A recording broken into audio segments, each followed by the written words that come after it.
ಎರಡು ವಿಚಾರ ಗಂಭೀರ ಚರ್ಚೆ ಆಯಿತು. ಸಂತಾಪ ಸೂಚನೆ ನಡೀತಾ ಇದೆ. ನಮ್ಮ ಸದಸ್ಯರು ಶತಾಯುಷಾದ ಅತ್ಯಂತ ಹಿರಿಯರು, ಬೇರೆ 2-3 ಜನ ಗಣ್ಯಾತರಿದ್ದಾರೆ. ಅವರಿಗೆ ಸಂತಾಪ ಸೂಚನೆ ಮಾಡುವ ಸಂದರ್ಭ ಪ್ರಾಮುಖ್ಯತೆ ಮತ್ತು ಪಾವಿತ್ರ ಅರ್ಥ ಮಾಡಿಕೊಳ್ಳಿ. ನಾಳೆ ನಮ್ಮ ಮನೆಯಲ್ಲ ನಿಮ್ಮ ಮನೆಯಲ್ಲ ಈ ಪರಿಸ್ಥಿತಿ ನೋಡಬೇಕಾಗ್ತದೆ. ಒಂದು ಕೆಲವು ಚರ್ಚೆ ಬರ್ತದೆ, ಸಕ್ಕರೆ ಚರ್ಚೆಯಲ್ಲಿ ಮುಗಿಸಬೇಕು. ಮತ್ತೆ ಅದನ್ನೇ ಕೂತ್ಕೊಂಡು ಅವರು ಹೀಗೆ ನೀವು ಮಾತಾಡುವಂತದ್ದಲ್ಲ. ಕೆಲವೊಂದು ಸಂದರ್ಭ ಬರ್ತದೆ. ಈಗ ಸಂತಾಪ ಇದೆ, ಅದು ಪಾವಿತ್ರದ ಮುಖ ಗೌರವಪೂರ್ವಕವಾಗಿ ವಿಚಾರ ಏನು ಅರ್ಥ ಮಾಡಿಕೊಂಡು ಅವರ ವ್ಯಕ್ತಿತ್ವ ನಾವು ಮೇಡಿಕೊಡಿಸಿಕೊಳ್ಳಿ ಅವಕಾಶ ಮಾಡಿಕೊಡಿ. ಈ ತಾವೆಲ್ಲರಿಗೂ ಅನ್ನಗತಿ ಚರ್ಚೆ ಮಾಡಲಿಕ್ಕೆ ಹೋಗಬೇಡಿ. ನಾಳೆ ನಮಗೂ ಕೂಡ ಇದೆ ಸಂತಾಪ ಈ ಸಭೆಯಲ್ಲಿ. ನಾಳೆ ನಾವು ತೀರಿ ಹೋದಾಗ ಮಂತ್ರಿ ಆಗ್ಬೇಕಲ್ಲ, ನೀವು ಅರ್ಥ ಮಾಡಿಕೊಳ್ಳಿ. ಮಂತ್ರಿ ಆಗ್ಬೇಕು, ಆಮೇಲೆ ಈಗ ಯಾಕೆ ತೀರೋತೀರಾ ನೀವು? ಈಗ ಮುಂದೆ ಮಂತ್ರಿ ಆದ್ಮೇಲೆ ತೀರೋಗಿ, ಅದು ಯಾರಿಗೂ ಗೊತ್ತು ಯಾವಾಗಿದೆ ಅಂತ ಹೇಳಿ. ಮಂತ್ರಿ ಆಗಿ ಇನ್ನೊಂದು ವರ್ಷ ಬದುಕಿ ಆಮೇಲೆ ಹೋಗಿ ಆರೋಗ್ಯವಾಗಿದ್ದೀರಲ್ಲ ನೀವು ಯಾಕೆ ತೀರೋತೀರಾ? ಆ ಸ್ಥಾನದಲ್ಲಿ ಮಾತಾಡಬಾರ್ದು, ಮುಂದಕ್ಕೆ ಹೋಗ್ಲಿ.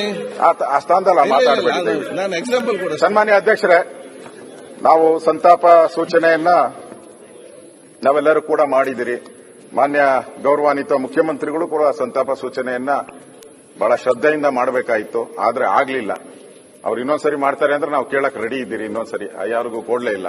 ಆದ್ರೆ ನಾನು ಡಾಕ್ಟರ್ ಭೀಮಣ್ಣ ಖಂಡ್ರೆ ಅವರು ವಿಶೇಷವಾಗಿ ಬಹಳ ಸುದೀರ್ಘವಾದಂತ ಒಂದು ರಾಜಕೀಯ ಜೀವನ, ಆ ಲಿಂಗಾಯತ ವೀರಶೈವ ಸಮಾಜದ ಒಂದು ಅಧ್ಯಕ್ಷರಾಗಿ, ಸಮಾಜಮುಖಿಯಾಗಿ ನಮಗೆಲ್ಲ ಬಹಳ ಹಿರಿಯರಾಗಿ ಅವರು ಕೆಲಸ ಮಾಡಿದ್ದಾರೆ. ಬಹಳ ವರ್ಷಗಳ ಕಾಲ ಅಧ್ಯಕ್ಷರಾಗಿ ಕೆಲಸ ಮಾಡಿದ್ದಾರೆ.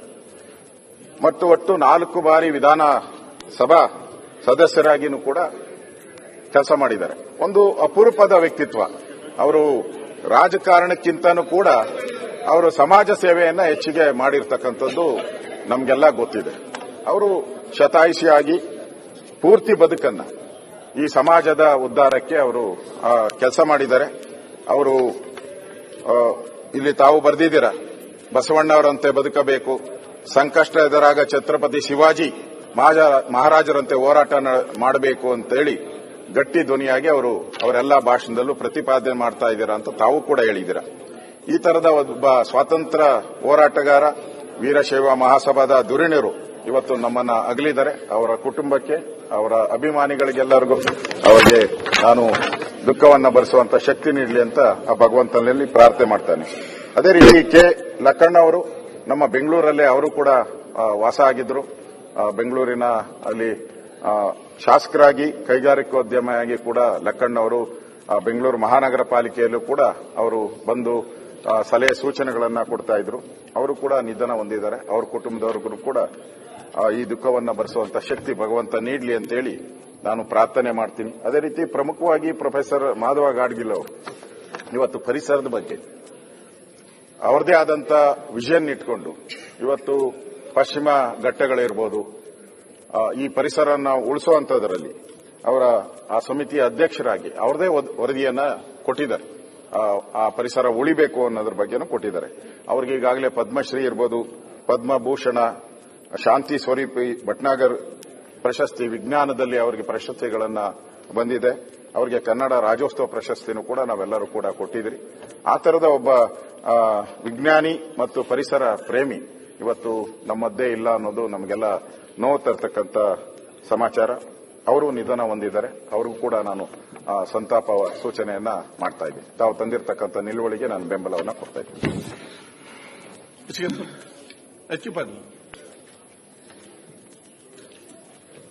ಸನ್ಮಾನ್ಯ ಅಧ್ಯಕ್ಷರೇ, ತಾವು ಮಂಡಿಸಿರ್ತಕ್ಕಂಥ ಸಂತಾಪ ಸೂಚನೆಗೆ ಪೂರ್ಣವಾಗಿರ್ತಕ್ಕಂಥ, ಗೌರವಪೂರ್ಣವಾಗಿರ್ತಕ್ಕಂಥ ಬೆಂಬಲವನ್ನು ನೀಡ್ತಾ, ಸನ್ಮಾನ್ಯ ಭೀಮಣ್ಣ ಖಂಡ್ರೆ ಅವರು ನಮ್ಮ ರಾಜ್ಯ ಕಂಡಿರ್ತಕ್ಕಂಥ ಒಬ್ಬ ಅಪರೂಪದ ರಾಜಕಾರಣಿ. ತಮ್ಮ 102 ವರ್ಷಗಳ ಅವಧಿಯೊಳಗೆ ಕೊನೆ 2 ವರ್ಷ ಅವರು ಜನರ ಬಗ್ಗೆ ಚಿಂತನೆ ಅಥವಾ ಸೂಚನೆಗಳನ್ನು ಕೊಡೋದು ಅದು ಸ್ವಲ್ಪ ಕಡಿಮೆ ಆಗಿರಬಹುದು. ಆದರೆ ಒಂದು 100 ವರ್ಷ ತುಂಬುವವರೆಗೂ ಸಹಿತ ಬಡವರ ಬಗ್ಗೆ, ಆ ಭಾಗದ ಜನರ ಬಗ್ಗೆ, ವಿಶೇಷವಾಗಿ ರೈತರ ಬಗ್ಗೆ ಕಾಳಜಿಯಿಂದ ಸೇವೆ ಮಾಡಿರ್ತಕ್ಕಂಥ ಒಬ್ಬ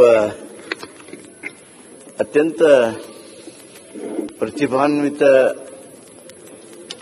ರಾಷ್ಟ್ರಭಕ್ತ. ಅಧ್ಯಕ್ಷರೇ, ಅವ್ರಿಗೆ ಎಲ್ಲ ಅವಕಾಶಗಳು ಸಿಕ್ಕಿದ್ದು. ನಾನು ವಿಶೇಷವಾಗಿ ಬೆಲ್ಲದವರ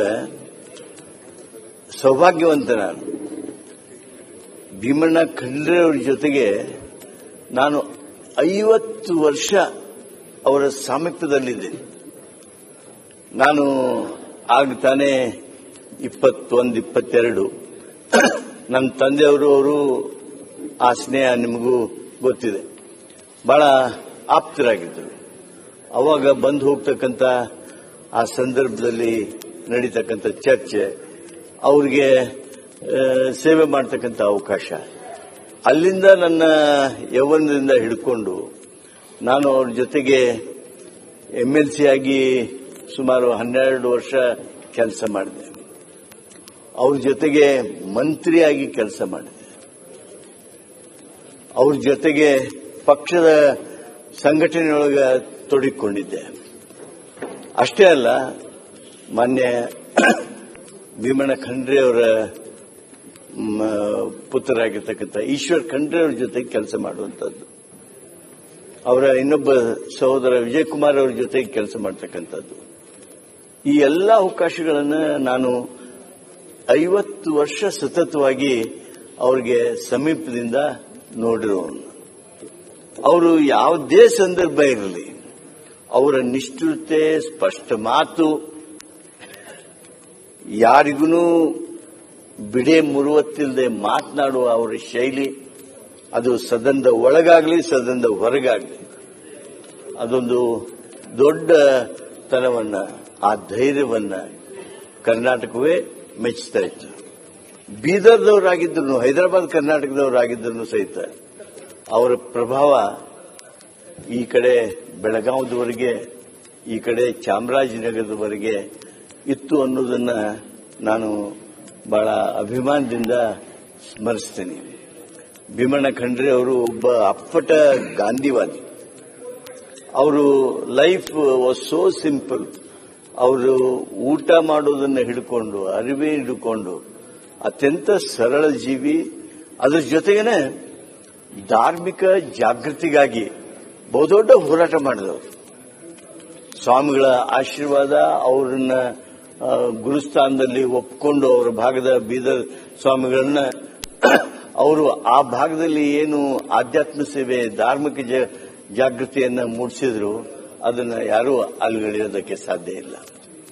ಬಸವಣ್ಣವರ ವಚನ, ಬಸವಣ್ಣವರ ಮಾತು, ಅವುಗಳನ್ನ ಪೂರ್ಣವಾಗಿ ತಮ್ಮ ಬದುಕಿನುದ್ದಕ್ಕೂ ಕೇವಲ ಮಾತುಗಳಲ್ಲ, ಬದುಕಿನಲ್ಲಿ ಅಳವಡಿಸಿಕೊಂಡು, ಅನುಸರಿಸಿಕೊಂಡು ಅವರು ನಡೆದ ರೀತಿ ಏನಿದೆ ಅದು ಎಲ್ಲರಿಗೂ ಆದರ್ಶವಾಗಿರ್ತಕ್ಕಂಥ ಬದುಕು ಅನ್ನೋದನ್ನ ಹೇಳೋದಕ್ಕೆ ಬಯಸ್ತೇನೆ.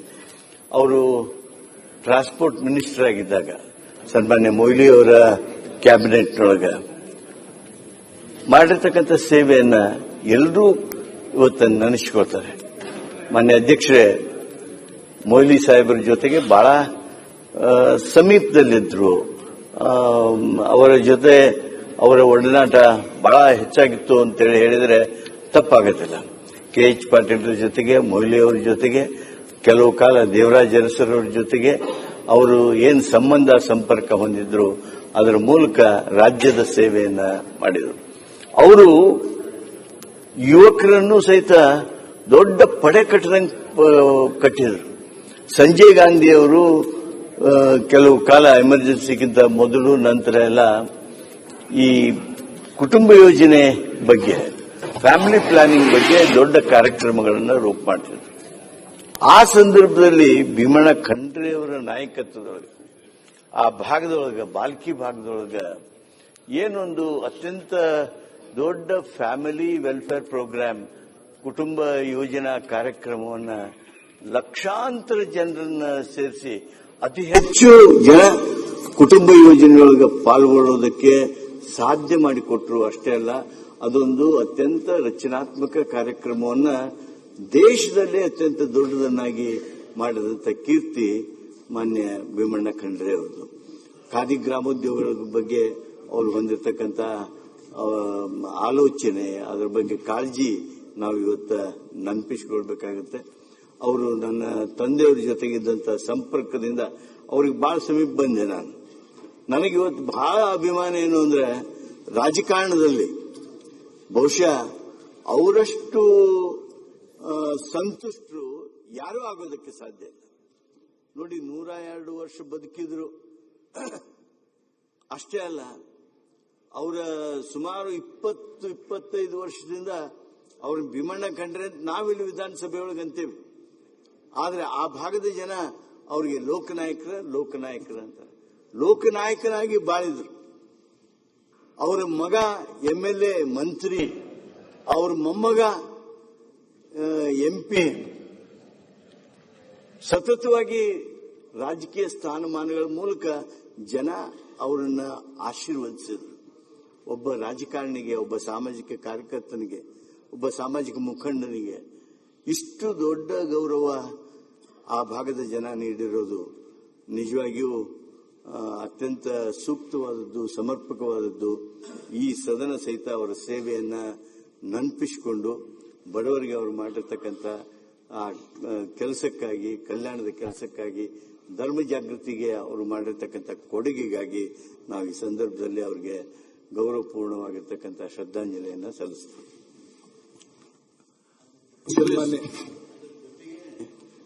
ಮಾನ್ಯ ಗಾಡ್ಗಿಲ್ ಅವರು ಒಬ್ಬ ಅತ್ಯಂತ ಹಿರಿಯ ಸಂಶೋಧಕ, ನಮ್ಮ ದೇಶ ಕಂಡಂತ ಒಬ್ಬ ಶ್ರೇಷ್ಠ ಸಂಶೋಧಕ, ಪದ್ಮಶ್ರೀ, ಪದ್ಮವಿಭೂಷಣ ಎಲ್ಲಾ ಪ್ರಶಸ್ತಿಗಳ ಜೊತೆಗೆ ವಿಜ್ಞಾನಕ್ಕೆ ಅವರು ಕೊಟ್ಟಿರ್ತಕ್ಕಂಥ ಕೊಡುಗೆಯೂ ಸಹಿತ ಅಪಾರವಾದದ್ದು. ಅವರಿಗೂ ನಮ್ಮ ಗೌರವವನ್ನು ಸಲ್ಲಿಸೋಣ.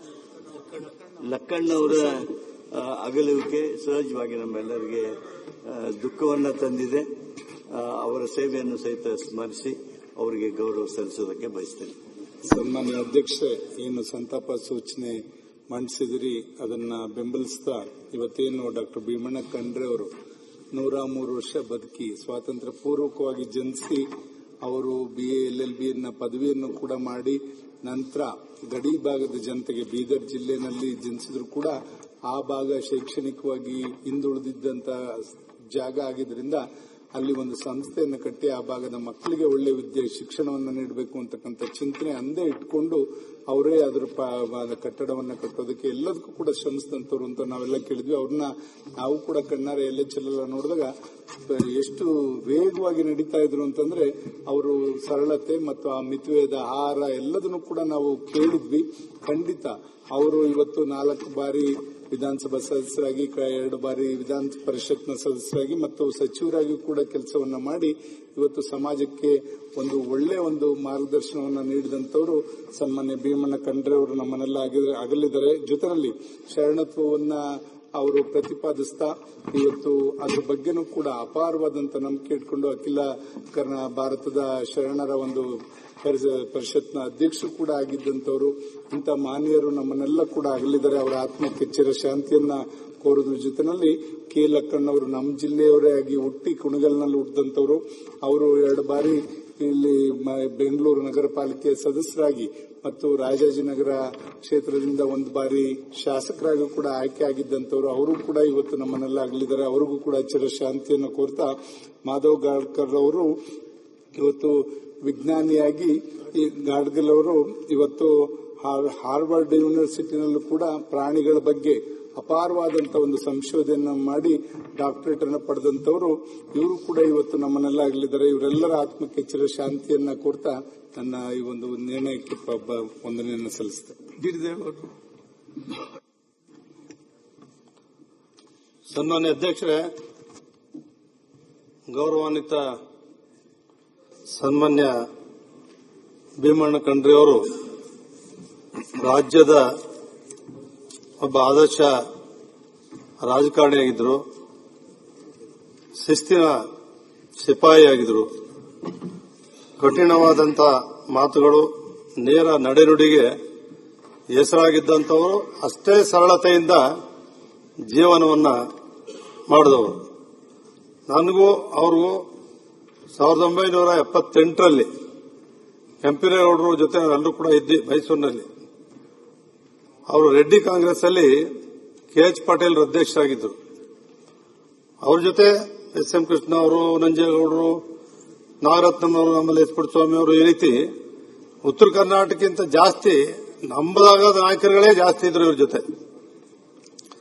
ಅವ್ರು ಬಂತು ಅಂತ ಹೇಳಿದ್ರೆ ಯಾವ ರೀತಿ ಇತ್ತು ಅಂತ ಹೇಳಿದ್ರೆ, ಅವತ್ತು ಹಸು ಕರುವಿನ ಗುರುತು ಇದ್ದದ್ದು. ಅವ್ರು ಗೆದ್ರು, ಅವತ್ತು ಇಬ್ಬರು ಗೆದ್ರು. ರೆಡ್ಡಿ ಕಾಂಗ್ರೆಸ್ ಅಲ್ಲಿ ಇಬ್ಬರೇ ಗೆದ್ದಿದ್ದು. ಇಂದಿರಾ ಕಾಂಗ್ರೆಸ್ ಹಸ್ತ ಈ ಕಡೆ, ಹಸು ಕರು ಒಂದ್ ಕಡೆ. ಬ್ರಹ್ಮಾನಂದ ರೆಡ್ಡಿ ಅವರು ಕೇಂದ್ರದ ಅಧ್ಯಕ್ಷ ಆಗಿದ್ರು.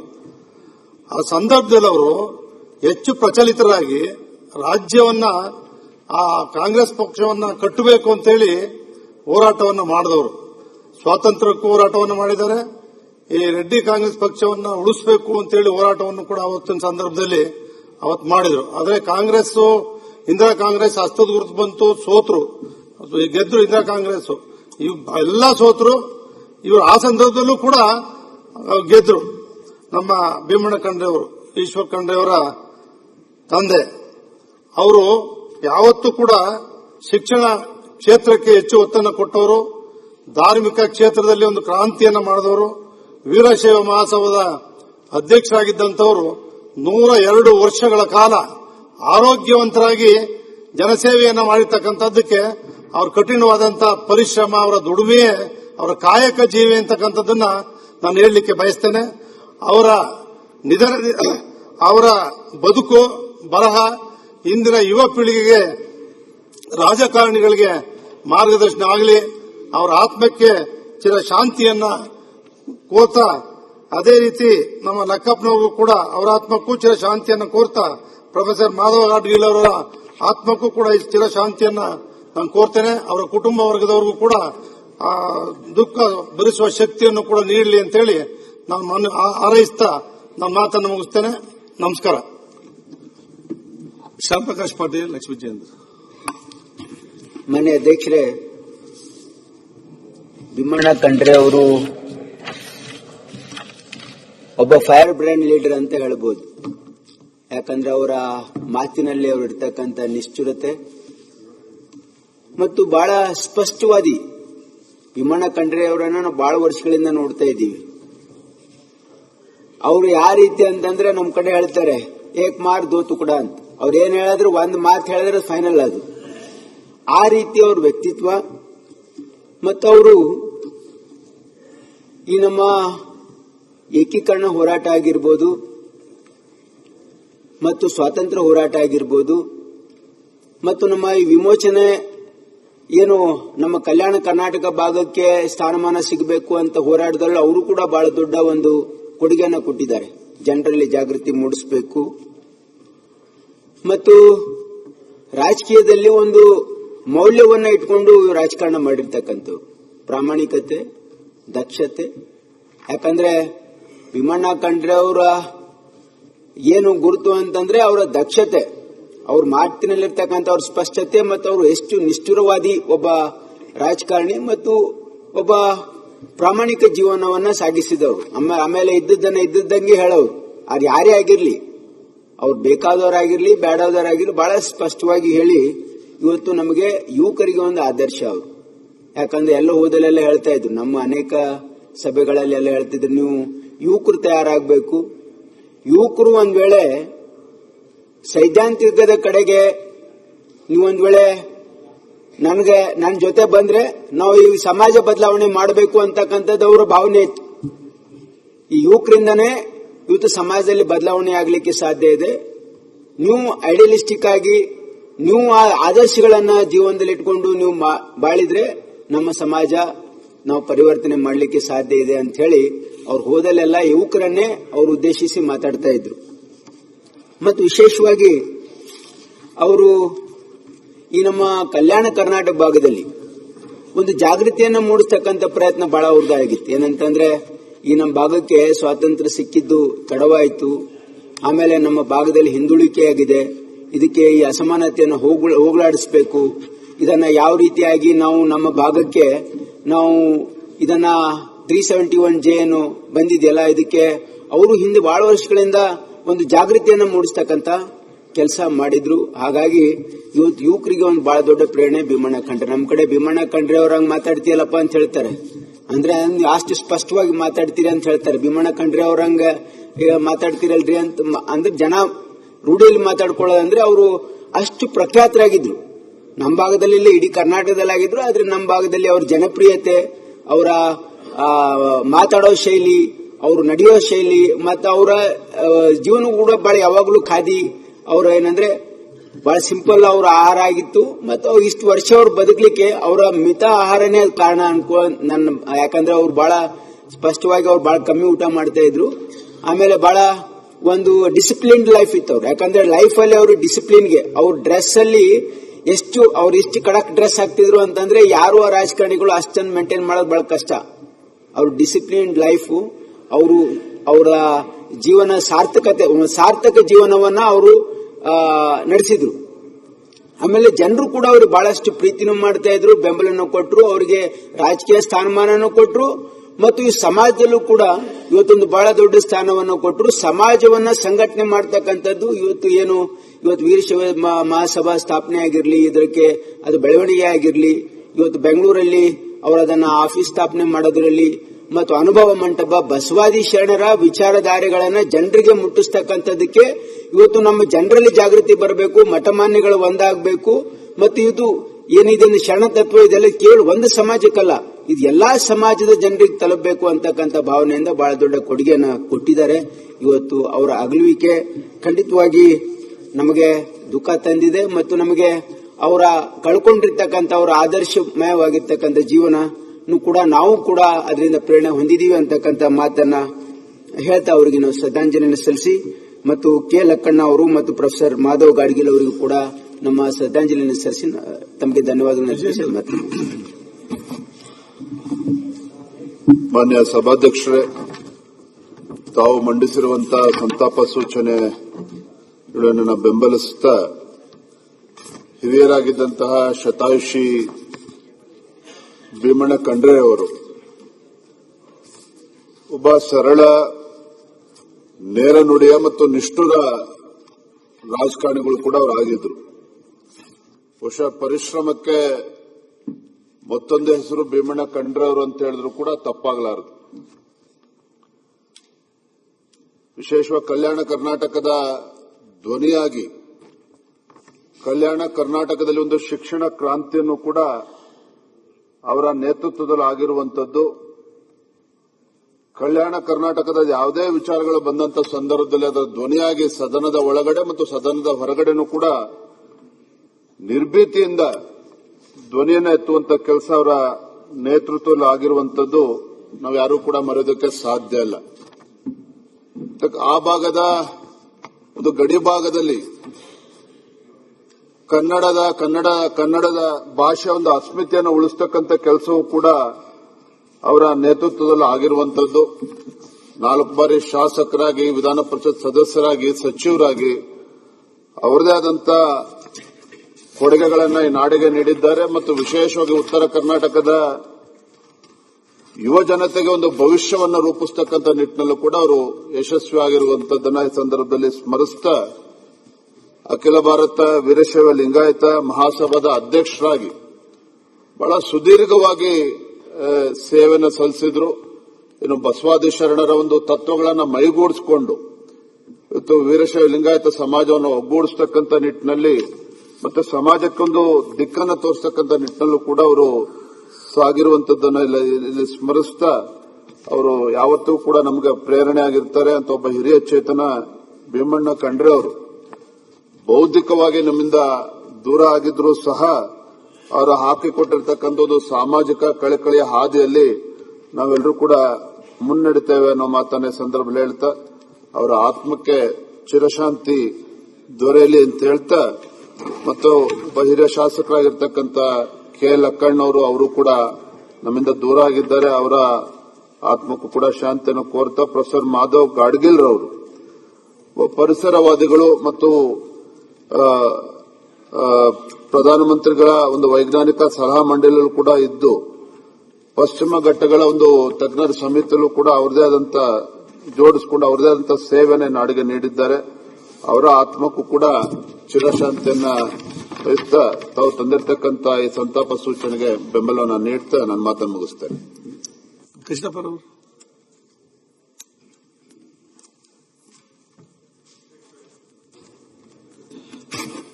ತಾವು ತಂದಿರತಕ್ಕಂಥ ಸಂತಾಪ ಸೂಚನೆಗೆ ನಾವು ಬೆಂಬಲವನ್ನು ವ್ಯಕ್ತಪಡಿಸ್ತಾ ಸನ್ಮಾನ್ಯ ಭೀಮಣ್ಣ ಖಂಡ್ರೆ ಅವರು ಬಹುಶಃ ಇತ್ತೀಚಿನ ರಾಜಕಾರಣದಲ್ಲಿ ಬಹಳ ವಿರಳ, ಒಬ್ಬ ನಿಷ್ಠಾವಂತ, ಅಷ್ಟೇ ಕಠಿಣವಾದ ವ್ಯಕ್ತಿತ್ವವನ್ನು ಹೊಂದಿದಂತ ವ್ಯಕ್ತಿ. ನಾನು ಅವರು ಟ್ರಾನ್ಸ್ಪೋರ್ಟ್ ಮಿನಿಸ್ಟರ್ ಆಗಿ ಕೆಲಸ ಮಾಡೋ ಸಂದರ್ಭದಲ್ಲಿ ನಾನು ನೌಕರ ಸಂಘದ ಅಧ್ಯಕ್ಷನಾಗಿ ಕೆಲಸ ಮಾಡ್ತಿದ್ದೆ.